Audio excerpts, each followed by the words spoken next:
আল্লাহ রাব্বুল আলামিন তিলাওয়াতকৃত আয়াতে বিশ্বনবীকে বলেন, রসুল আমি আরবি ভাষায় কোরআন নাজিল করেছি। এই কোরআন আপনি সর্বপ্রথম আপনার আত্মীয় স্বজন যারা আছে তাদেরকে শোনান, অতঃপর আপনি মক্কার কুরাইশ গোত্রের লোকদেরকে ব্যতি রেখে বিভিন্ন গোত্রের যারা আছে সকলকে আপনি কোরআনের কথা শোনান। তো শোনানোর পদ্ধতিটা আল্লাহ তাআলা বর্ণনা করেছেন যে আপনি পরকালের কথা দিয়া তাদেরকে নসিহত করেন। পরকালের বিষয়ে যদি নসিহত করেন তাহলে এই মানুষটা হিদায়াত পাওয়া সহজ হবে। কারণ আমরা জানি কোনো মানুষের ভিতরে যদি আল্লাহর ভয় ঢোকে, কোনো মানুষের ভিতরে যদি এই কথাটা ঢুকে যায় যে আমি মরে যাব, আল্লাহর সামনে আমাকে দাঁড়াতে হবে, এই মানুষ জিন্দেগিতে কোনোদিন কোনো খারাপ কাজ করতে পারে না। এই কথাটা যার হৃদয়ে লালন করে এই মানুষকে শয়তানও কোনোদিন ধোঁকা দিতে পারে না। কারণ শয়তান তাকে ধোঁকা দিলেও সে চিন্তা করবে যে আমাকে আল্লাহর দরবারে দাঁড়াতে হবে। আল্লাহর দরবারে দাঁড়াইতে গেলে কিভাবে দাঁড়ান লাগবো? কোরআন হাদিস অনুযায়ী আমাকে চলতে হবে। যদি আমি এইভাবে না চলি, আল্লাহর দরবারে দাঁড়াইলে আমাকে শাস্তি পেতে হবে। এই কথাটা আমরা বোঝার জন্য একটা হাদিস শুনতেছিলাম যে নবীজির কাছে আল্লাহ তাআলা যে পরকালের বই দেখিয়েছেন। গত জুমায় আমরা শুনেছিলাম যে একজন সাহাবী নবীজিকে 5টা প্রশ্ন করেছিল। এর মধ্যে একটা প্রশ্ন এমন ছিল, সে জিজ্ঞেস করেছিল যে রসুল কিয়ামত কোন দিন হবে? তো আল্লাহর রসুল সাল্লাল্লাহু আলাইহি ওয়াসাল্লাম জানিয়েছেন কিয়ামতের খবর কে জানেন? আল্লাহ জানেন, এটা দুনিয়ার কেউ জানে না। 2 নম্বরে আল্লাহ রাব্বুল আলামিন আয়াত নাজিল করে জানিয়েছেন বৃষ্টি কখন হবে, এটা কে জানেন? আল্লাহ জানেন। 3 নম্বরে মায়ের রেহেমে সন্তান ছেলে না মেয়ে হয়, এটা কে জানেন? আল্লাহ জানেন। এই গত মাসখানেক আগে বাংলাদেশে হাইকোর্ট থেকে রুল হয়েছে যে আলতা করানোর পরে আর বলা যাবে না এটা ছেলে না মেয়ে হয়। আগে তো আপনারা গিয়ে যাই না আসতেন, এখন কোনো ডাক্তার আর আপনাকে বলবে না, এটা সরকারিভাবে নিষিদ্ধ করা হয়েছে। কেন নিষিদ্ধ করা হয়েছে আমি তার কারণ অনেকগুলি পরে দেখেছি। এর মধ্যে একটা হলো মেয়ে হলে সমাজে যে অশান্তিটা শুরু হয়, এটা একটা মূল কারণ। তো আল্লাহ তাআলা বলেন যে আমি পূর্ণ করে দেওয়ার পরে এনে তুমি জানো ছেলে না মেয়ে হবে, এটা তো মায়ের রেহেমে যাওয়ার সঙ্গে সঙ্গেই কে জানেন? আল্লাহ জানেন। আর আমরা তো জানি যে বাচ্চাটা পূর্ণ হওয়ার পরে, এর আগে তো কেউ বলতে পারবে না। এবার 5 নম্বরে তার প্রশ্ন ছিল, হুজুর আমি 4 নম্বরের প্রশ্ন থেকে আজকে আমাদের বোঝার বিষয় যে হুজুর আমি আজকে যা খাইছি এটা আমি জানি, আমি আগামীকাল কি খাবো এটা আপনি আমাকে বলে দেন। আচ্ছা, আমরা যারা এখানে বসে আছি আমরা কি বলতে পারবো যে নামাজ পড়ে গিয়ে আমরা কি খাবো? এটা বলা সম্ভব? কোনোদিন সম্ভব না। কারণ আপনার পূর্ণ প্রস্তুতি থাকতে পারে, কিন্তু খাবারটা যদি আপনার রিজিকে না থাকে আপনি কোনোদিন খেতে পারবেন না। হযরত সুলাইমান আলাইহিস সালামের জামানায় এক লোক তার সামনে একটা ডালিম নিয়ে বসছে। ডালিম, আমরা জানি যে নবী সুলাইমান আলাইহিস সালাম বাদশা ছিলেন। উনি কি খুব গরিব নবী ছিলেন? বাদশা ছিলেন। তো তার বাদশাহিটা কি আমাদের মেম্বারের মতো, চেয়ারম্যানের মতো, আমাদের দেশের সমান? যে উনি পুরা রাষ্ট্র বিশ্বটাকে সফর করে বেরিয়েছেন।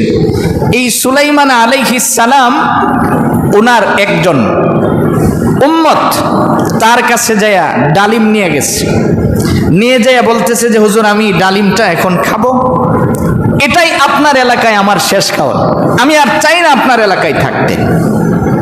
সুলাইমান আলাইহিস সালাম বলেন, কেন, তোমার সাথে কেউ দুর্ব্যবহার করছে? না, আমি আপনার রাষ্ট্রে থাকতে চাই না। কেন চাও না? হুজুর একটু আগে আমাকে আজরাইল আমার দিকে বড় বড় চোখ করে চাইছে। কে চাইছে? আজরাইল। কাজী আমি এখানে থাকবো না, আমি আপনার রাষ্ট্র ছেড়ে চলে যাব, ওখানে আমাকে আজরাইল আর খুঁজে পাইতো না। আপনি এক কাজ করেন, আপনি জিনদেরকে ডাইকা ওদেরকে বলেন যে আমার আফ্রিকার জঙ্গলের কোনো এক জায়গায় নিয়ে রাইখা আসতে। তো এখন ইনি যে ডালিম খাচ্ছেন, তো ডালিমটা মুখে দেওয়ার পরে ফট করে ডালিমের বিচি নাকের ভিতরে গিয়ে আটকে গেছে, এখন আর খাইতে পারে নাই। তো সুলাইমান আলাইহিস সালাম জিন্নাত দিয়ে ওনাকে পাঠিয়ে দিলেন। পাঠিয়ে দেওয়ার পরে যেই জায়গায় নিয়ে নামাইছে এই জায়গায় গিয়ে হাসি দিছে, পরে ডালিমের বিচি বের হয়ে গেছে, সাথে সাথে অন্য একটা পশু খেয়ে ফেলাইছে। সুবহানাল্লাহ। ইনি কি খাইতে পারছেন? পারেন নাই। সুলাইমান আলাইহিস সালাম আজরাইলকে জিজ্ঞেস করলো যে তুমি আমার রাষ্ট্রের একজন স্বাভাবিক নাগরিককে তুমি ধমক কেন দিলা? তার দিকে বড় বড় চোখ কইরা কেন তাকাইছো তুমি? এবার আজরাইল কয়, হুজুর আমি যে তাকাইছি তার কারণ হলো যে আমার ডায়েরিতে লেখা এমক জঙ্গলে তার কিছুক্ষণ পরে ইন্তেকাল হবে, আর ওদি এখনো আপনার আশপাশে ঘুরতেছে, আমি এই জন্য না আসানো কয়ে তার দিকে চাইছি। সুলাইমান আলাইহিস সালাম বলে, তো কি করছো? হুজুর ওই যে আপনি পাঠাইয়া দিছেন আর আমি ওই জায়গার থেকে তার রূহ নিয়ে গেছি। সুবহানাল্লাহ। এই জন্য আমার ভাই হারিস ইবনে হাফি সাহাবী নবীজিকে প্রশ্ন করছে, ইয়া রাসূলুল্লাহ আমি আমার বাড়ির থেকে কি খেয়ে আসছি এটা আমি জানি, আগামীকাল আমি কি খাবো এটা আপনি বলে দেন। এই কথা বলার পরে বিশ্বনবী বলেন, তুমি কি খাইবা এটা তো অনেক পরের কথা, আমি যে কি খাবো এটাই তো আমি জানি না। সুবহানাল্লাহ। আল্লাহ তাআলা আয়াত নাজিল করে তার কথার জবাব দিয়েছেন, ওয়ামা তাদরি নাফসুম মাযা তাকসিবু গাদা। হে রাসূল আপনি জানায়া দেন পৃথিবীর মানুষ কখন কি খাবে এটা পৃথিবীর কেউ জানে না, কারণ রিজিকের জিম্মাদার আমি আল্লাহ। মানুষ কখন কোথায় কি খাবে এটা তার নির্ধারিত না, কারণ তার যখন খাওয়ার সময় হয় রিজিকের ব্যবস্থা কে করেন? বলেন না কে করেন? আপনি তো ভালো করে বোঝেন, গ্রামের মানুষ মাত্র একটা দান চারা করার জন্য আপনি তো দানটাকে ছিটায়া মাত্র ফেলে দিয়ে আসছেন। কৃষক মানুষ আপনারা ভালো করে বুঝেন, চারাটা করার জন্য যখন দানটাকে ভিজায়া আপনি রাখেন, একটা অঙ্কুর হয় একটা শিকড় হয়। আপনি ধানটা যখন কাদামাটির উপরে ছিটায়া দেন, ছিটায়া দেওয়ার পরে অঙ্কুর যদি নিচে যায় পচা যাবে, ঠিক কিনা? শিকড় উপরে গেলে শুকায়া যাবে। আপনি তো খালি ছিটায়া ফেলছেন, কিন্তু রব্বুল আলামিন বলেন পৃথিবীর মানুষ শোনো, ওই যে তুমি দান ছিটায়া দিলা, আমি কিন্তু ফিরিস্তা দিয়া শিকড়টাকে নিচে ঢুকালাম, অঙ্কুরটাকে উপরে উঠাইলাম। সুবহানাল্লাহ। এই জন্য আল্লাহ তাআলা বলেন বান্দা রিজিকের জিম্মাদার তুমি না, কারণ রিজিক দেওয়ার মালিক আমি আল্লাহ। হারিস ইবনে হাফিকে নবীজি বলেন আল্লাহ আমারে জানাইছেন, ওয়ামা তাদরি নাফসুম মাযা তাকসিবু গাদা।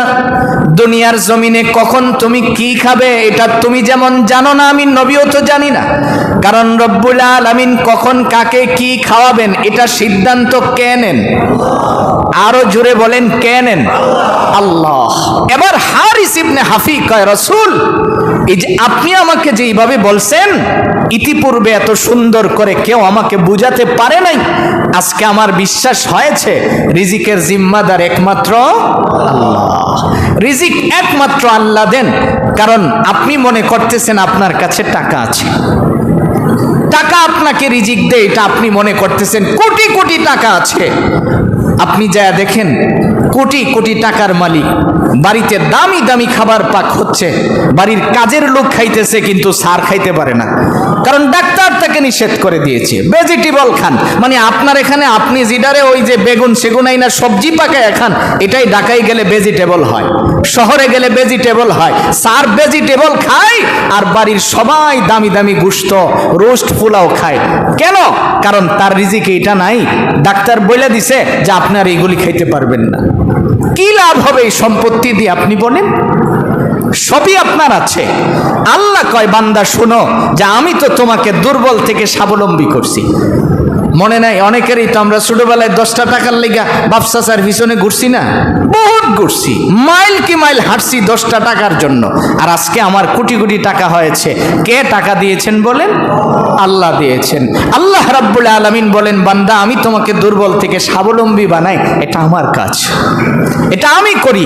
এখন তুমি যদি মনে করো যে এটা তোমার বাহাদুরি, নো, কোনোভাবেই তো তোমার বাহাদুরি এটা হতে পারে না। আল্লাহ তাআলা বলেন, শোনো, যদি তুমি মনে করো এটা তোমার বাহাদুরি, তাহলে তোমার সম্পত্তির জায়গায় পড়ে আছে, হাসপাতালের বেডে শুইয়া ফাইট দিয়া পানি খায়া তোমাকে সুস্থ থাকা লাগে। এই যে সুস্থভাবে তোমাকে খাওয়ার ব্যবস্থাটা দিয়েছি, এটা আমি দিয়েছি। এটা কে দিয়েছেন? আল্লাহ। সাধারণত খাচ্ছেন, খাওয়ার ভিতরে চিকন একটা কাঁটাও যদি, সুতার মতো একটা কাঁটাও যদি গলায় আটকায় যায়, সাথে সাথে কিন্তু আপনার অবস্থা সিরিয়াস। যতক্ষণ কাঁটা না নামে ততক্ষণ আর খাবার ভিতরে যায় না। তা এত দুর্বল হওয়ার পরে আপনি বাহাদুরিটা কিভাবে করবেন বলেন? আল্লাহ তাআলা বলেন, এই বান্দা শোনো, তোমার বাহাদুরি করার তো কিছুই নাই, কারণ রিজিকের জিম্মাদারি, পূর্ণ জিম্মাদারিটা কে নিয়েছেন? আল্লাহ নিয়েছেন। এটা বুঝেছিল সাহাবায়ে কেরাম। এই জন্য আল্লাহ তাআলা বলেন, হে রাসূল, আপনি আপনার নিকটতম যারা আছে না, তাদেরকে আপনি বলেন, ওয়ামান হাওলাহা ওয়া তুনজিরা ইয়াউমাল জামঈ লা রাইবা ফি। আপনি তাদেরকে বলেন যে ওই দিনের কথা স্মরণ করো যেদিন তুমি আল্লাহর সামনে দাঁড়ায়া যাবে। আপনি যে তাদেরকে দাওয়াত দিবেন, ওই কোরআনের কথা এই জন্য শোনাবেন যে এই কথাটা তাদের কানে ঢুকায়া দেন, যে ওই দিনের কথা স্মরণ করো যেদিন তুমি কার সামনে দাঁড়াবে? আল্লাহর সামনে দাঁড়াবে। আর এই কথাটা ঢুকলে ফায়দা কি হয়? হযরত ওসমান, মদিনাতে দুর্ভিক্ষ শুরু হয়েছে, ওনার মাল ঢুকছে মদিনাতে। এ ভাই, আপনি একটু ভালো করে বুঝে নেন যে ইসলাম যে একটা ধর্ম, এমন ধর্ম যেই ধর্মের ভিতরে অশান্তি থাকে না কেন? কারণ সামাজিকতাও তো ইসলাম শিখায়। আপনার পয়সা আছে, আপনার প্রতিবেশী একজনের ঘরে একবেলা খাবার নাই, আপনি যদি তার ঘরে একবেলা খাবারের ব্যবস্থা করেন, আল্লাহ আপনাকে কবুল উমরার সব দান করবেন। কেন দিবেন জানেন? উসমানের খাবার ঢুকছে, টন কি টন মাল ঢুকছে। বিভিন্ন লোকেরা আসছে ওনার কাছ থেকে 1 টাকার মাল 1.5 টাকা দিয়ে কিনবে, আইসা বলতেছে, ওসমান আপনাকে অর্ধি লাভ দিব, 1 টাকার মাল 1.5 টাকা। ওসমান বলেন, হবে না। তাইলে সমান সমান 1 টাকার মাল 1 টাকাই দিব তোমাকে, তুমি 2 টাকা লাভ পাইয়ে দেবে। ওসমান বলেন, হবে না। তাইলে আর কত? তোমারে আর দিমু কি, আর আমরা নিব কি? ওসমান বলেন, আমি তো আমার আল্লাহর কাছে 10 গুণ বেশি দিয়ে আগেই বিক্রি করে দিছি। সুবহানাল্লাহ। কারণ আল্লাহ আমার সাথে ওয়াদা করছেন, আমি আমার মালগুলি এই দুর্দিনে মানুষকে ছড়াইয়া দিব, আল্লাহ আমাকে 10 গুণ দিবেন। সুবহানাল্লাহ। তোমরা তো আমারে 2 গুণ দিবা ওয়াদা করছো, আর আমার আল্লাহ ওয়াদা করছেন কয় গুণ দিবেন? 10 গুণ দিবেন। আমি 1 টাকা দিব, আল্লাহ আমাকে 10 টাকা দিবেন। এটা সাহাবায়ে কেরাম বুঝেছিল যে আমাকে হাসরের দিন দাঁড়াতে হবে, দাঁড়ানোর জন্য আমাকে একটা পুঁজি নিয়ে দাঁড়ানো লাগবে। পুঁজিটা কি? আপনার দুনিয়ার টাকা, পরকালে চলবে নেক, নেক ছাড়া চলবে না। আপনারা যিনারা হজ্জে বাইতুল্লাহর সফরে গেছেন, হজে গিয়ে যদি আপনি বাংলা টাকা দেন, মাল কিনন যাইব? বাংলা টাকা দিলে বলবে, হাজি এটা কি দিলেন? টাকা। তো এটা তো চলার জন্য বাংলাদেশের ঢাকায় গিয়ে চালাতে হবে, আর এই দেশে রিয়াল লাগবে। কি লাগবে? রিয়াল দিয়ে তোমাকে মাল কিনতে হবে। তো হাসরের দিন তো আপনার নেকি লাগবে, ওই দিন তো টাকায় কনভার্ট করার কোনো সুযোগ নাই। আর নেকির জন্য আল্লাহ তাআলা চমৎকার কিছু কথা শুনিয়েছেন। মদিনার প্রসিদ্ধ একটা কূপ ছিল, এটার মালিক মুনাফিক। মুনাফিক বুঝেন? মুসলমানের সাথেও চলে খুব সুন্দর, নামে মুসলমান, কাজকর্মে একটু ভিন্নতা আর কি। এমন একজন মুনাফিক, সে করলো কি, লোকজনকে পানি খাইতে দেয়, কিন্তু মুসলমানের জন্য এখন সে পানিটা নিয়ে খাইতে দেয় না, এটা বন্ধ করে দিচ্ছে। আল্লাহ রাসূল সাল্লাল্লাহু আলাইহি ওয়াসাল্লামের কাছে অভিযোগ আসছে যে রাসূল, আমরা তো পানি পান করতে পারতেছি না এই কূপ থেকে। নবীজি হযরত ওসমানকে বলছেন, ওসমান তুমি কি এই কূপটা ক্রয় করে মুসলমানের জন্য ওয়াকফ করে দিতে পারবে? তাফসীরে রূহুল মানির মধ্যে আসছে, হযরত ওসমান গনি লাজুক প্রকৃতির ছিল। উনি সবচেয়ে নরম ভাবে হাঁটতেন, আস্তে আস্তে করে কদম দিয়ে হাঁটতেন, যেন জমিনে পাটা জুড়ে না পড়ে। এই ওসমান রাসূলের এই কথাটা শোনার পরে তাফসীরের কিতাবে আসছে, জীবনে একবারই দৌড় দিছে, যে নবীজির কাছ থেকে এই কথাটা শুনে এমন জোরে দৌড় মারছে, মদিনার লোকেরা আচানক হয়ে গেছে যে ওসমান দৌড় দিছে। কারণ কি? যেই বেটা হাঁটেই না জোরে, আর ইনি মারছে দৌড়, কারণটা কি? লোকজন তাকায় রয়েছে, ওসমান কোনো কথা বলে না, দৌড়ে যায় ওই লোকের বাড়িতে যায় বলতেছে, তোমার এই কূপটা আমি কিনতে চাই, কয় টাকা বিক্রি করবা? আমাদের দেশে কিছু সুবিধাবাদী ব্যবসায়ী আছে, যদি মনে করেন মালদা আপনার পছন্দ হয়েছে, তাইলে এটা 60 টাকা হইলো, ওইলা 150 টাকার নিচে নামে না, কারণ জানে যে এই বাজারে আর নাই, আপনি তো নিবেন এটা। ওই লোক ওইটাকে, ওসমান তোমার না সুন্দর একটা খেজুরের বাগান আছে যেখানে 300 গাছ লাগানো আছে, ধরেন একটা গাছের দামও না, কিন্তু 300 গাছের খেজুরের বাগান, পাকা খেজুর ধরে আছে, খেজুর কাটার মৌসুম, দাবি করে বসে যে এটা দিয়ে দাও। ওসমান সাথে সাথে দিয়ে দিলেন। দেওয়ার পরে লোকজন কয়, ওসমান আপনি মাত্র একটা কূপের জন্য এত দামি খেজুরের বাগান দিয়ে দিলেন? হযরত ওসমান গনি জবাব দিলেন, শোনো, এত আমার কাছে চাইতে গিয়ে হারিয়ে গেছে। এই মুহূর্তে তার সাথে আমার ব্যবসাটা হচ্ছে স্বয়ং আল্লাহর সাথে ব্যবসা, কারণ নবীজি আমাকে বলছেন এই কূপটা কিনে মুসলমানের জন্য উন্মুক্ত করার জন্য, তো আমি তো আল্লাহর সাথে ব্যবসা করতেছি। এখন যদি সে আমার কাছে আমার পূর্ণ জীবনের সমস্ত কামাইটা চাইতো, আমি পুরা কামাই দিয়ে দিতাম। যদি বলতো আমি সারা জীবনের জন্য তার গোলাম হয়ে যেতাম, আমি তো এটাও রাজি ছিলাম। কেন? কারণ আল্লাহ যে কোরআনে বলছেন, রসুল আপনি তাদেরকে বলেন, লিতুনযিরা উম্মাল কুরা ওয়া মান হাওলাহা ওয়া তুনযিরা ইয়াউমাল জামঈ লা রাইবা ফি। রসুল আপনি ওই সময়ের কথা বলেন যেদিন আল্লাহ তাদেরকে জমা করবেন, ওই দিনটা তার কেমন হবে। হযরত ওসমান বলেন, আমি কিনে আয়েশা রসুলের কাছে যখন বললাম, রসুল আমি ওয়াকফ কইরা দিছি। আল্লাহর নবী আমাকে একটা সুসংবাদ শুনিয়েছেন, ওসমান হাসরের দিন আল্লাহ আমাকে একটা হাউজে কাউসার দিবেন। সুবহানাল্লাহ।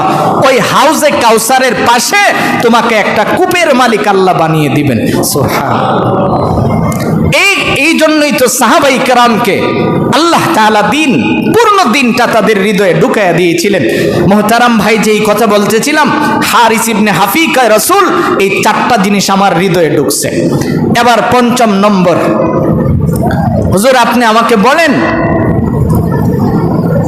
আমি কোন জায়গায় জন্মগ্রহণ করছি এটা আমি জানি, আমি মর্ম কোন জায়গায় এটা একটু কয়ে দেন। আচ্ছা, জেটা গ্রামের ভাইরা, আপনারা যদি জানতেন যে কে কোন জায়গায় মরবেন, কেরেন দিয়ে টাইন না আপনার এই জায়গাত নিয়নকে লইলে, জীবনে আপনি বাইতে বাইরে লইলে যদি জানতেন যে আপনি বাজারে গেলে রাস্তাত গিয়া গুর্তিদা ফিরে দেবেন গা, এখান থেকে অ্যাম্বুলেন্সে উড়াইয়া শহরে নেওয়া অবস্থায় রাস্তায় আপনি মরবেন, এই কথা আপনি জানলে আপনি তো 1 মাস আগে এলাকায় ছেড়ে দিলে নিলে। ওই হারিস ইবনে হাফি নবীজির হাত মুবারক ধরে বলেন, ইয়া রাসূলুল্লাহ আমার আপনি বইলা দেন যে আমার জন্ম কোন জায়গায় এটা আমি জানি, আমি মর্ম কোন জায়গায় এটা আপনি কয়ে দেন।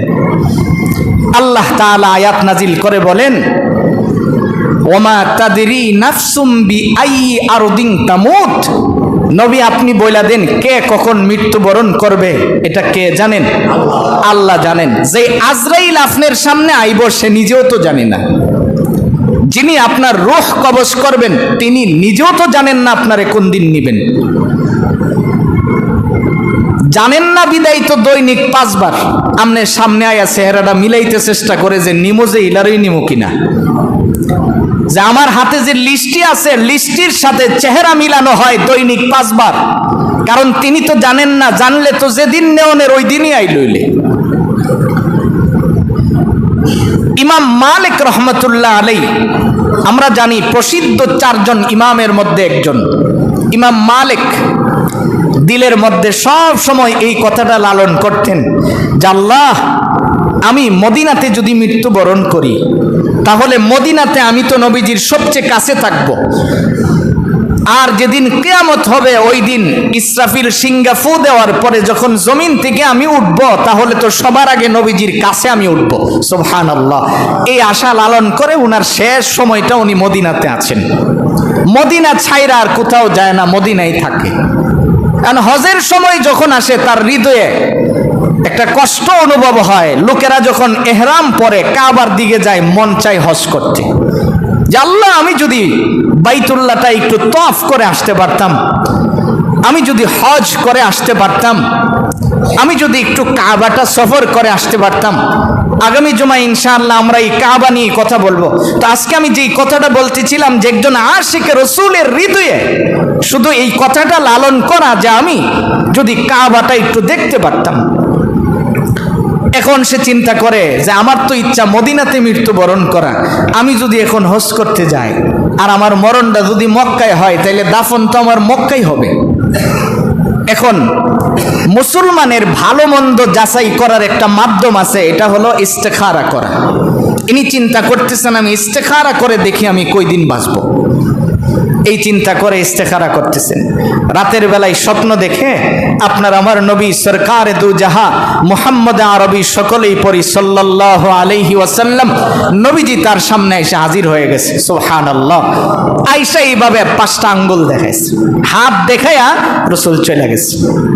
আবার ঘুমাইছে, পরের দিন একই স্বপ্ন, আবার ঘুমাইছে, পরের দিন একই স্বপ্ন, যে রাসূল খালি 5টা আঙ্গুল দেখায়া বিদায় হয়ে যায়। এবার খাদেম রে ডাক দিয়া বলছে, এই খাদেম, স্বপ্নের তাবির করার জন্য প্রসিদ্ধ একজন বুজুর্গ যার নাম ইবনে শিরিন রহমতুল্লাহি আলাই, তাবির কারক একজন আলেম। এখান থেকে আপনাদেরকে একটা মাসআলা শোনাই। অনেক সময় আমরা স্বপ্ন দেখলে শাস্ত্রলে গিয়া বয়া কই যে আমি আজকে এমন স্বপ্ন দেখছি, এটা শাস্ত্রলে গিয়া প্রকাশ করি। স্বপ্ন কোনোদিন আপনি শাস্ত্রলে গিয়ে বলবেন না, স্বপ্ন বলবেন কোন একজন বুজুর্গ আলেমের কাছে। কারণ স্বপ্নে অনেক কিছু মানুষকে দেখানো হয়, এর মধ্যে মঙ্গল হয় অমঙ্গল থাকে, এটা আপনি একজন নির্ভরযোগ্য কোন আলেমের কাছে যে আপনি স্বপ্ন বলবেন। যেন তেন জায়গায় স্বপ্ন বলবেন না, এটা বলা নিষেধ। এক বেটা স্বপ্ন দেখছে ডিম বাইঙ্গা সাদা অংশটা ফালায়া কুসুম খাইতেছে। স্বপ্নের ব্যাখ্যার জন্য এক হুজুরের কাছে গেছে, যায়া স্বপ্নের ব্যাখ্যা জানতে চাইছে। হুজুর তার দেখা মুস্কি মুস্কি হাসতেছেন। হাইসা জবাব দিলেন, তোমার ভাগ্য ভালো, কিছুদিনের ভিতরে তোমার বিয়ে হবে, তুমি সুন্দরী একজন রমণী পাইবা। আর নৌজওয়ান তো খুব খুশি। কিছুদিন পরে বিয়ে করছে, বিয়ে করার 6 মাস পরে আবার স্বপ্ন দেখছে যে ডিমের সাদা অংশ ফালায় কুসুম খাইতেছে, সাথে সাথে আর ঘুম ভেঙে গেছে। আর একটাই নৈত্য অশান্তিত আছে, এখন যদি আবার আরেকটা আনন্দ লাগে, কারণ আগেও তো কুসুম খাইয়া বউ পাইছি। পেরেশান অবস্থায় দৌড়াইয়া গেছে হুজুরের কাছে স্বপ্নের তাবিরের জন্য। হুজুর আমার সব শেষ হয়ে গেছে।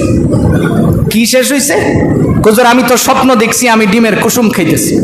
হুজুর বলেন, এতে তোমার কিছুই শেষ হয় নাই, কারণ আজকের স্বপ্নের ব্যাখ্যা হলো আল্লাহ তোমাকে সুন্দর একটা কন্যা সন্তান দান করবেন। সুবহানাল্লাহ। তাইলে স্বপ্নটা কিন্তু একই, ব্যাখ্যাটা ভিন্নতা আছে। তা আপনি যে গিয়া শাস্ত্রলে বয়া কোন, এরা কি স্বপ্নের ব্যাখ্যা করার লোক যারা সামনে গিয়ে আপনি ব্যাখ্যা করছেন? এই জন্য সাবধান, কারণ স্বপ্ন একরকম হয়, ব্যাখ্যা ভিন্ন রকম হয়। এক আল্লাহওয়ালা স্বপ্ন দেখছে 7 খান কুরআন শরীফ এক জায়গায় লইয়া এর উপরে দাঁড়ায়া তিনি প্রস্রাব করতেছে। বেটা যখন এই স্বপ্ন দেখছে তার তো ঘুম ভেঙে গেছে। আরে কি স্বপ্ন দেখলাম, আমি একজন মুসলমান, আমি কোরআন শরীফের উপরে দাঁড়ায়া পেশাব করতেছি, তাইলে আমার চেতনা ফরমান আর কেউ নাই। স্বপ্নের ব্যাখ্যার জন্য ইমাম সাহেবের কাছে গেছে, যায়া কোয়াল লগে লগে বেটা হাসুন লয়ে দৌড়ানি দিছে। হেই মিয়া, ইতা স্বপ্ন দেখো আবার কইতায়ও ইমান দৌড়াও। কিন্তু যিনি দেখছে তার মনে তো পেরেশানি আছে কিনা? অনেক পেরেশানি। যেখানে যারে পাই তার কাছে পরামর্শ চাই। এবার একজন পরামর্শ দিল, তুমি এই স্বপ্নের ব্যাখ্যার জন্য ইমামে আজম আবু হানিফা রহমতুল্লাহ আলাইহির কাছে যাও। যেই আবু হানিফা রহমতুল্লাহি আলাইহির কাছে গেলেন, যাওয়ার পরে যখন এই স্বপ্নটা বলছে, আবু হানিফা মুস্কি মুস্কি হাসতেছে। লোকটা বলেন, হুজুর আমি আছি বিপদে, আপনি হাসেন। এবার আবু হানিফা হাদিসের 10 থেকে ওইটা ওনাকে দাঁড় করালেন, বুকের সাথে জড়ায়া ধরলেন, ধরে বললেন, ভাই তোমার পেরেশান হওয়ার কোনো কারণ নেই। তোমার এই স্বপ্নের ব্যাখ্যা হলো আল্লাহ রাব্বুল আলামিন তোমার ঔরসে 7 জন ছেলে দিবেন এবং 7টা ছেলে কোরআনে হাফেজ হবে। আচ্ছা, এখন আপনি বলেন স্বপ্ন কি, তার ব্যাখ্যা কি?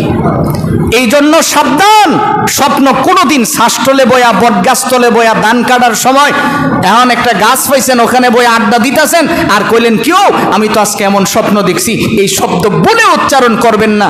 কারণ স্বপ্ন বলার জন্য নির্ধারিত কোনো আলেমের কাছে যায় বলবেন, এর ভিতরে আপনার মঙ্গলও থাকতে পারে, অমঙ্গলের কিছুও থাকতে পারে। এই জন্য চাই স্বপ্নটা আমরা নির্ভরযোগ্য কোনো মানুষের সামনে কি করব, পেশ করব। এবার ইমাম মালিক রহমতুল্লাহ আলাই খাদেমকে পাঠাইছে স্বপ্নের ব্যাখ্যার জন্য, যাও স্বপ্নের যিনি ব্যাখ্যা দেন ইবনে শিরিন, ওনার কাছে যায় বলবা এক আল্লাহর বান্দা স্বপ্ন দেখছে, রসুল তাকে 5টা আঙ্গুল দেখাইছে, এটার ব্যাখ্যা কি? সাবধান, আমার নাম কিন্তু বলবা না। আচ্ছা, আমি আপনি যদি নবীজিকে স্বপ্ন দেখতাম, পারলে সাইনবোর্ড লাগিয়ে দিলাম হইলে, যাতে মানুষ বুঝে যে আমি অনেক বড় বুজুর্গ, আমি নবীরে স্বপ্ন দেখছি। অথচ ইমাম মালিক বইলা দিছে সাবধান, আমার নাম বইলো না। এবার খাদেম যায় ব্যাখ্যা চাইছে, চাওয়ার পরে বলতেছে নাম কও, তোর মতো বেটা ইজাত স্বপ্ন দেখার লোক না বেটা, কে স্বপ্ন দেখছে তার নামটা বলো। নাম বলা নিষেধ, তাইলে তাবিরও বলা নিষেধ। পড়ছেনি বিপদ, নাম বলা নিষেধ হইলে তাবিরও বলা নিষেধ। তাইলে আমি হিলারে দিকে আই, নাম বলা যাবে কিনা? শুইনা লো, এই স্বপ্ন ইমাম মালিক ছাড়া আর কেউ দেখতেই পারে না। সুবহানাল্লাহ। যাও, যাই না আসো।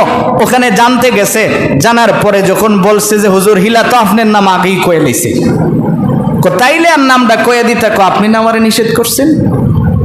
এবার গিয়ে ব্যাখ্যা যখন জানতে চাইছে, ইবনে শিরিন রহমতুল্লাহ আলাই বলেন যে রসুল তো ওই 5 আঙ্গুল দেখা এই কথা বলছেন, 5টা জিনিসের ইলম একমাত্র কার কাছে? আল্লাহর কাছে। ইন্নাল্লাহা ইনদাহু ইলমুস সাআহ ওয়া ইউনাজ্জিলুল গায়স ওয়া ইয়ালামু মা ফিল আরহাম ওয়া মা তাদরি নাফসুম মাযা তাকসিবু গাদা ওয়া মা তাদরি নাফসুম বিআই আরদিন তামুত ইন্নাল্লাহা আলিমুন খাবীর। ইবনে শিরিন রহমতুল্লাহ আলাইহি বলেন, এর খাদেম তুমি যা বলো, আল্লাহ তো জানাইয়া দিছেন ইন্নাল্লাহ ইনদাহু ইলমুস সাআহ। 1 নাম্বার হলো শোনো, কিয়ামত কোন দিন হবে এটা কে জানেন? আল্লাহ জানেন। 2 নাম্বার ওয়া ইউনাজ্জিলুল গায়স, বৃষ্টি দুনিয়ার জমিনে কখন কোথায় হবে এটা কে জানেন? ওয়া ইয়ালামু মা ফিল আরহাম, মায়ের রেহেমে সন্তান ছেলে না মেয়ে হবে এটা কে জানে? একমাত্র আল্লাহ জানেন। এবার কয় ওয়া মা তাদরি নাফসুম মাযা তাকসিবু গাদা, দুনিয়ার জমিনে মানুষ কখন কি খাবে এটা জানেন আল্লাহ। ইন্নাল্লাহা, এবার বলেন ওয়া মা তাদরি নাফসুম মাযা তাকসিবু গাদা ওয়া মা তাদরি নাফসুম বিআই আরদিন তামুত। এই শোনো, তোমার পীর সাহেব যে জানতে চাই কোন দিন মৃত্যুবরণ করবে, এটা পৃথিবীর কোনো মানুষের দ্বারা জানা সম্ভব না। কারণ কে কখন কোথায় মৃত্যুবরণ করবে এটা জানেন কে? এটা একমাত্র জানেন আল্লাহ। এবার আল্লাহ তাআলা নিজেই স্পষ্ট করে বলেন ইন্নাল্লাহা আলিমুন খাবীর। এই 5টা জিনিসের খবর সংরক্ষণ করে কে রাখছেন? আল্লাহ। এই জন্য আমার ভাই, আল্লাহ রাব্বুল আলামিন পরিষ্কার তিলাওয়াতকৃত আয়াতে বলেন ওয়া তুনজিরা ইয়াউমাল জামঈ লা রাইবা ফি। রাসূল, আপনি মানুষদেরকে ওই দিনের কথা বলে দাওয়াত দেন যেদিন আপনি মানুষগুলিকে আমি আল্লাহ কি করব? জমা করে দেব। যেদিন আমার সামনে জমা করব, ওই দিনের কথা যদি আপনি বলেন, মানুষ হিদায়াত পাইতে সহজ হবে। এই জন্য আমার ভাই, এই পর্যন্ত আমরা এই সূরাতুশ শূরার 7 নম্বর 6 নম্বর আয়াতের এইটুকুন পর্যন্ত আমরা বুঝলাম যে আল্লাহ রাব্বুল আলামিন জমা করার দিনের কথা কেন বললেন। কারণ কিয়ামতের কথাটা যখন আমাদের ভিতরে ঢুকে যাবে যে আমরা একদিন আল্লাহর সামনে কি করতে হবে? দাঁড়াতে হবে। আর দাঁড়াইলে আমি কিন্তু ওই দিন আমার সমস্ত হিসাব নিকাশ কি হয়ে যাবে? স্পষ্ট হয়ে যাবে। আমি কি করছি ওই দিন তো আমার সাক্ষী লাগবে না। আল্লাহ জবান বন্ধ করে দিবে, হাত কথা বলবে। কে কথা বলবে? হাত কথা বলবে। তখন আপনি কইবেন, হ্যাঁ, এই তোর লেগে আমি এত কষ্ট করলাম, তোমারে আরামে রাখার জন্যই তো আমি আরেকজনের মাল চুরি করছি। চোখ কথা বলবে, আমার কান সাক্ষী দিবে, আমার পা সাক্ষী দিবে। আল্লাহ তাআলা এই জন্য হাসরের দিনের বই দেখাইছেন যে ওই দিন যে তুমি আল্লাহর সামনে দাঁড়াইবা, ওই দিন কিন্তু তোমার সাক্ষীর অভাব থাকবে না। আল্লাহ দমকের সুরে বলবেন, ইকরা কিতাবাক কাফা বিনাফসিকাল ইয়াউম আলাইকা হাসিবা, যে আজকে তুমি নিজে তোমার যে কিতাবটা আছে না, ফেরেশতারা যা লিখা রাখছে এটা তোমার হাতে দিয়া বলবে তুমি পড়ো। আপনি ভাবতে পারেন আমি তো বাংলাই পড়তারি না, আমি আরবি পড়ুম কেমনে? আল্লাহ যখন ইকরা কিতাবাক বলবে, বলার সঙ্গে সঙ্গে আপনাকে পড়ার যোগ্যতাও দান করা হবে। ওই দিন আপনি তো দাঁড়ায় কবেন, মা লিহাদাল কিতাব, এই রব এই কিতাব লেখছে কেডাও? এমন লেখন নেই তো জীবনে দেখছি না। লা ইউগাদির সাগীরাতান ওয়ালা কাবীরাতান ইল্লা আহসাহা। আমি কম্বলের নিচে শুয়ে শুয়ে যে মোবাইল চালাইছি, আমার পাশের লোকই তো বলতে পারে নাই, তো এটাই নি জানলো কি করে? এই লেখকটাকে আল্লাহ রাব্বুল আলামিন তখন বলবেন, আজকে লেখক বিচারা লাভ নাই, কারণ আমি তো লেখক তোমাকে দিয়ে রাখছিলাম। আমার বাস্তব আমি একটা কথা বলে, আমি এক দোকানে গেছিলাম আমার কম্পিউটার ঠিক করার জন্য। যাওয়ার পরে দেখি যে একজন লোক, আমি তো সিরিয়াল অনুযায়ী আছি, একজন লোক সিরিয়াল ডিঙ্গায় আগে কম্পিউটারটা ঠিক করার জন্য তার ইশারা দিছে যে তুমি আমার কাছ থেকে কিছু অতিরিক্ত স্পিড মানি নিতে পারবা, যেটা আমাদের সমাজে প্রচলিত। ঘুষ এখন আর নাম নাই, এটা হলো কাজের স্পিড বাড়ে বলে দিলে এটা স্পিড মানি হইছে এখন।